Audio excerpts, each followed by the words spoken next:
Here's Olga by the docks, which is now called Open Deck because, you see, open deck. Yes, that's maritime life for you here in Klaipeda. Labas rytas, draugai, kaip sekasi, mano vardas yra Lawrence.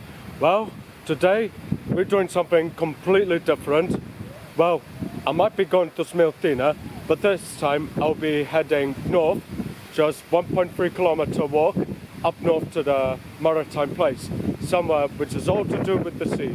And so, we're gonna talk about maritime life here in Lithuania, not just, you know, ships sailing on the water, but also fishes and other marine animals who've been swimming and live within the waters. And so, this is where we're going.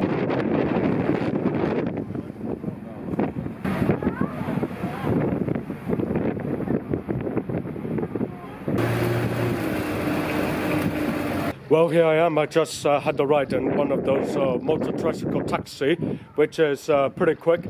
Of course, I would have gone for a 1.3 kilometer walk, but instead I just went straight taking a taxi and stuff like that. Well, it's also because the reason why I come very early is because I just need to discover what sort of tickets I can just as well buy whenever it comes to seeing the dolphins or even visiting the Maritime Museum or, let's say, the Sea Museum, where it has a lot of fishes and all that. But of course, where I'm standing next to right now is the Dolphinarium, and right in front of me, where there's this fort been built, this is where the Maritime Museum is located. Well, it's more to the right here, where you see the ramparts up there. And so, yes, but, oh shit, here we go. Luckily, there is a ticket machine so that I will just as well buy the tickets just on the spot, so that I can have access to it in order for me to skip the queue or even to book what sort of dolphin shows I like to come and watch. And so that'll be exciting because I've never seen dolphins in my life, a real life dolphin in my life. And so, yeah, I just come to the right place. And check out this vessel, the one with the Lithuanian colors. That's a submarine, Submarine Lituanica, built in 1968, length 7.5 meters, width 2.90 meters, height 1.5 meters, weight 3 tons, plus 1 underwater mode, engines gas 52 petrol, 2 electric 12-volt motors with 4 batteries. It is the first Lithuanian submarine. It was designed and constructed by its owner Jonas Velžis in 1968. He was born in deportees family. It meant that Jonas Velžis had no opportunity to become sailor. Velžis finished medical studies and dedicated his life for medicine. However, passion for maritime culture was invincible. It was the reason why he projected and constructed ship with his colleagues. This submarine was tested in the Curonian Lagoon, rivers of Danga and Smiltyne, near the shores of Estonia and elsewhere. And so here it is, that his achievement being earned. He lived his dream and he followed his dream and he has earned it. Lituanica, Lithuania's only submarine. This boat is called Gorenas, the Gornas boat. It's built in Nida in 1935. In 1989, restored at Klaipeda Restoration Workshop and launched as a sailing exhibit NID1 of the Lithuanian Sea Museum on June the 3rd to 22nd, 1990, sailed the scientific expedition around the Curonian Lagoon until 2001, participated in the sea festivals. Okay, so it did participated in the sea festivals, as you could tell here. But of course, there are older variants of the ship like this. For example, one of the fishing boats might have been older than this. Might be one of the boats which is similar to what Kastetes might have sailed on before he met Jurate. And now we're heading towards the fishing boat. It's called the Kolima fishing boat. It's one of those boats which has a mast in the front, mast at the back, cabin there and an open deck, mainly because it is designed to do some fishing, which is the reason why it often has a crane sometimes. And yeah, it is one of those fishing boats which is here to catch some fishes, and so yes, Okay, this is the last boat I will be able to see before I will go and proceed to go further north towards the Maritime Museum, as well as watching the dolphins on display. And here it is, the big massive ship of Golema. So bye bye fishing ships, because I'm going to the Maritime Museum.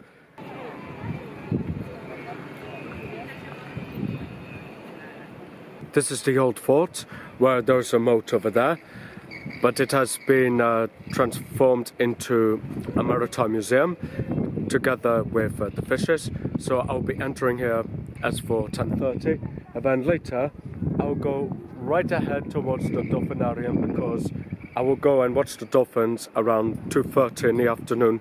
So I got 2 hours before I'll come and see the dolphins, but for now let's go through into the fort.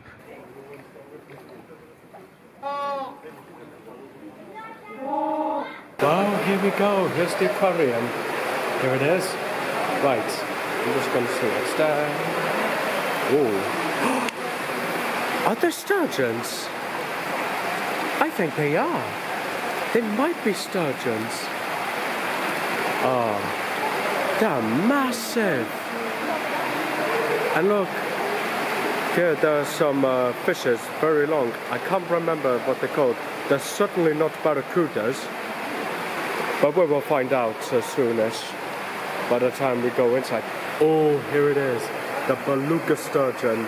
I think, no, the beluga sturgeon is definitely white, but that's pretty much a Baltic, well, the Black Sea sturgeon. Here we go. Wow, magnificent animals. Jura Gewebslopsis, the sea, a cradle of life. Yes, as you could tell, since the beginning of time, life all started from under the sea with prehistoric invertebrates and also mollusks. And this is how life first formed in the first place. All started under the sea before submerging. Okay, we just come to the section between 240 to 67 million years ago. Here you see the fossils of these mollusks, or mollusks and prehistoric invertebrates. For example, this is Annamite of the shell, and here you see the life-size model of a coelacanth, one of the surviving prehistoric fishes, which still live to this day, existed over 240 million years ago. Here's the horseshoe crab, another surviving prehistoric animals, along with the nautilus, also used to be called the Annamite. And here we go.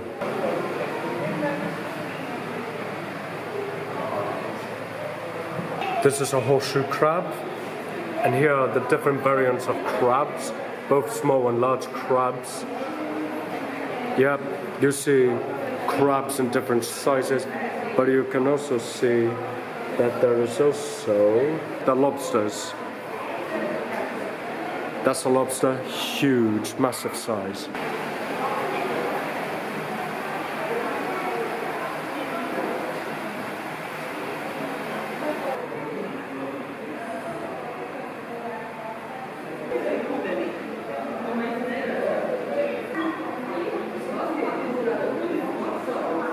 We've just come to this section where there are native fishes in Lithuania, and I'll show you right here. These are river fishes in different shapes and sizes.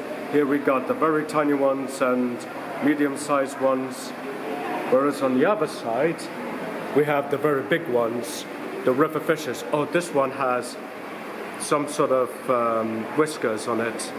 Yeah, very expressive bunch. Especially when you come across fishes like this in Lithuania. But this is just the beginning, because here we see loads, more than 30 different types of species, as they love to swim in the rivers.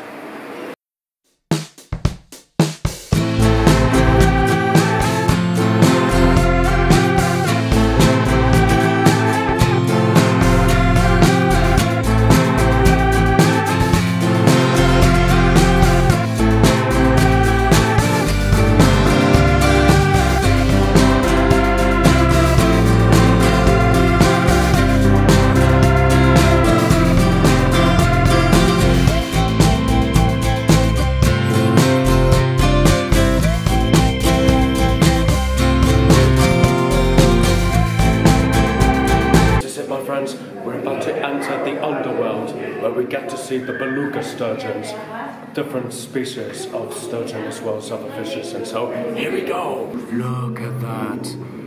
See how big these sturgeon really are. Up to 5 meters long.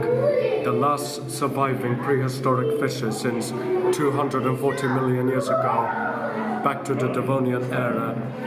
And they survived the dinosaurs as well. And here we go. Here we go. It's so huge. This is how big they get. They need to be protected. And here's the other one. A medium-sized sturgeon as well. Here we go. This is a dream come true. This is the moment where it is realized. Here we go. Hello, buddy.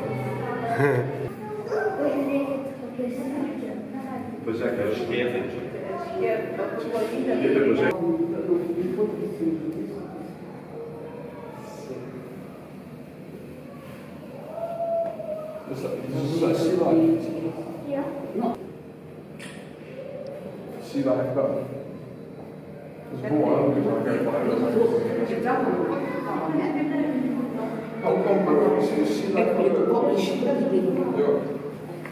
Just for a minor correction here, the sturgeon can reach up to 50 meters long, which make them huge, which is the reason why they're so huge.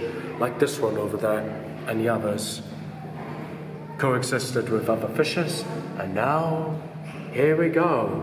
The last time we get to see sturgeons swimming. The prehistoric fishes which survive to this day. Okay, now we have come to the section with the 120 ships which have been sunk in the Baltic Sea. Here there is the steamer Edith Bosaman, gives the bell of SS Marship 1920. All the relics which has been retrieved and also been recovered from the wreck of the ships. Here you see an example of a 1925 ship which was built in Copenhagen. It's called the Edith Bosaman.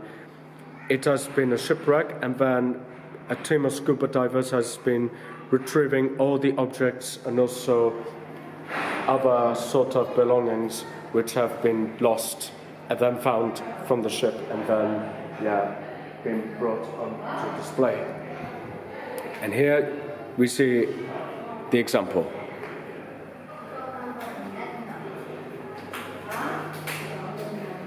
It's a painting of a ship, but what kind of ship is called? The Elbing? Not sure if it is a fisherman ship. But that's a battleship over there. It's a cruiser, 20th century, German built.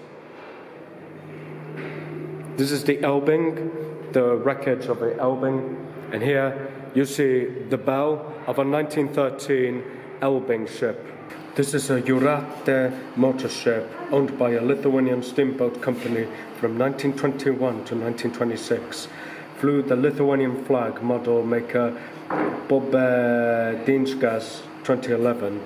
Jūratė is named after the sea goddess who appears to be a mermaid and lived in the Amber Castle, and so this is where Jūratė gets its name from. This is Pergunas, the ship named after the thunder god Pergunas.